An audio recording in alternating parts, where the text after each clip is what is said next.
Stroke secara medis adalah serangan otak yang terjadi ketika aliran darah ke otak terhenti, baik karena penyumbatan yang sering disebut stroke iskemik atau pecahnya pembuluh darah yang sering disebut stroke hemorrhagic. Dampak pada otak yang terjadi karena stroke, tanpa adanya oksigen dan nutrisi, sel-sel otak mulai mati dalam hitungan menit, menyebabkan kerusakan permanen dan gangguan fungsi tubuh lainnya.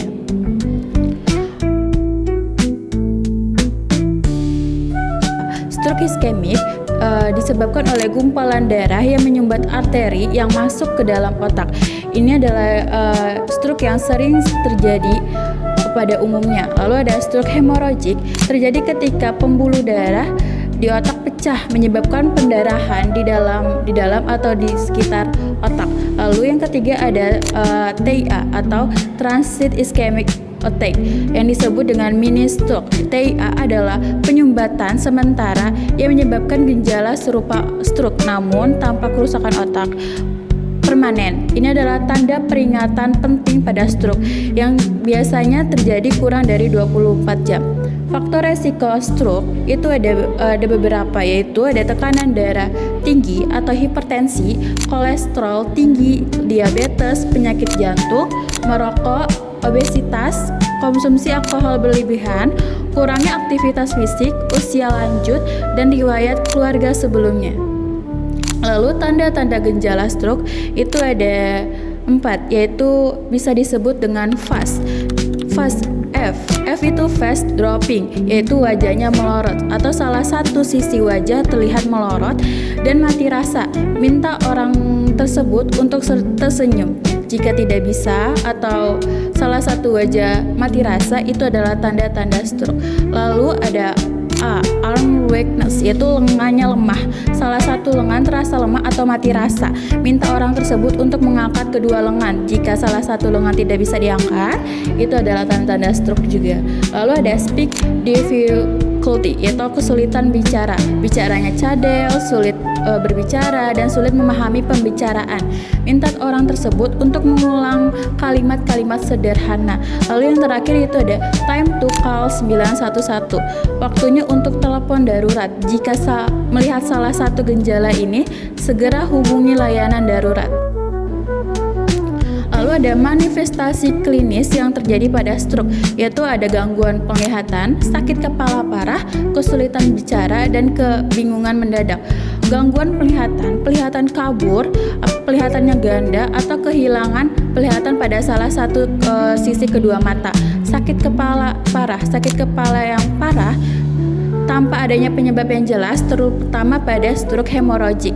Lalu kesulitan berjalan, kehilangan keseimbangan dan koordinasi, pusing atau sering tersandung. Lalu yang terakhir itu kebingungan mendadak, sulit memahami atau merespon lingkungan sekitar. Pencegahan stroke, yaitu ada gaya hidup sehat. Pencegahan adalah kunci untuk mengurangi resiko. Perubahan gaya hidup dapat membuat perbedaan besar. Gaya hidup yang bisa dilakukan itu ada 4. Yang pertama itu ada diet seimbang, konsumsi makanan rendah garam, lemak jenuh, rendah gula dan kolesterol. Perbanyak buah, sayur, dan biji-bijian. Lalu ada aktivitas fisik teratur, lakukan olahraga aerobik sedang setidaknya 30 menit dalam 5 kali seminggu. Lalu kelola stres. Teknik relaksasi seperti meditasi dan yoga dapat mengurangi stres.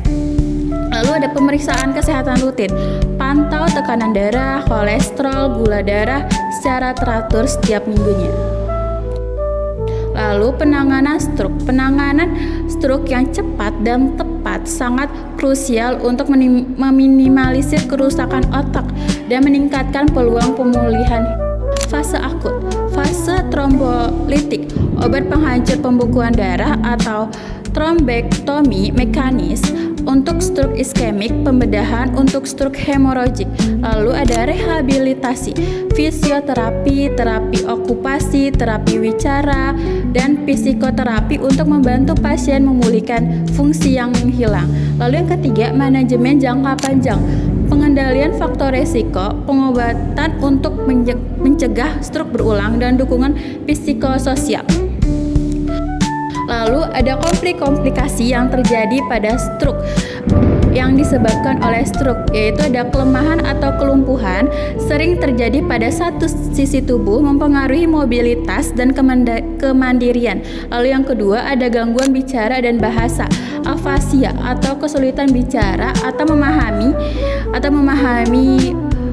kata-kata. Lalu distartria, kesulitan mengontrol otot bicara. Lalu yang ketiga ada masalah kognitif, kesulitan memori, perhatian, pemecahan masalah atau penilaian. Lalu yang terakhir ada depresi dan perubahan emosional, perubahan suasana hati, iritabilitas dan depresi pasca stroke. Pemulihan dari stroke adalah perjalanan panjang yang membutuhkan kesabaran dan dukungan. Dengan penanganan yang tepat dan gaya hidup sehat, banyak pasien yang dapat mencapai pemulihan yang signifikan. Penting untuk tetap optimis, mengikuti program rehabilitas dan menjaga komunikasi dengan tim medis serta keluarga.